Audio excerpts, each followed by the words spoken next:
ng ating Panginoon. Nais ko lamang pong basahin ito sa inyo, yung sinasabi kong hindi lahat ng nagpapagaling ay sa Diyos. Sa Diyos. Sila nananalig at kilala sila ng Diyos. Hindi po totoo.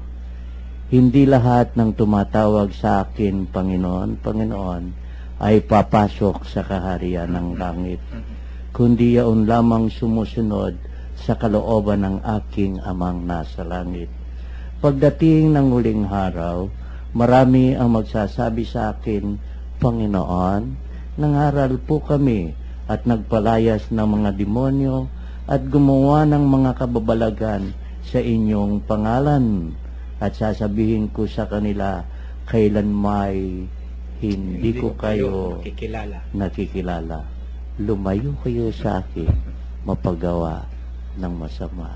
Kaya ko po nasabi kanina mga ginigiliw naming tagapakinig, hindi po lahat na nagpapalayas ng demonyo na nasasaksiyan natin na nagpapagaling na mga may sakit sa television at nababalitaan natin sa radyo ay paniniwalaan po natin.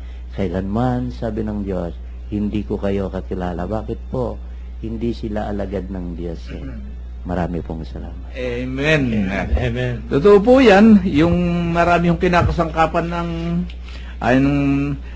ng tao ang Diyos para ho sa kanilang pangsariling kapakanan. May hanap buhay na kasama. Binibiro mo, sasabi sila nagpapalayas ng demonyo at kung ano-ano mga advertisement ng mga lumalabas diyan. Pagkatapos humuhu yung tao sa kanila. Yung pala hindi kilala yun ng Kuya Bert. Siyang nagsabi ang Panginoon, di ba? Hindi kilala yun. Ang problema. Mana merong hidden agenda sa kanya sarili. Amen. Ang problema nga doon, yung magpapalayas ng demonyo, may bayad pa eh. Maraming ganun eh. Sa kapanahon ng ito, sa halip na tumulong, sa halip na bigyan ng pagkakataon, o ipanalangin yung hindi panalangin eh. Kundi, pagkakataon para kumita eh. Amen.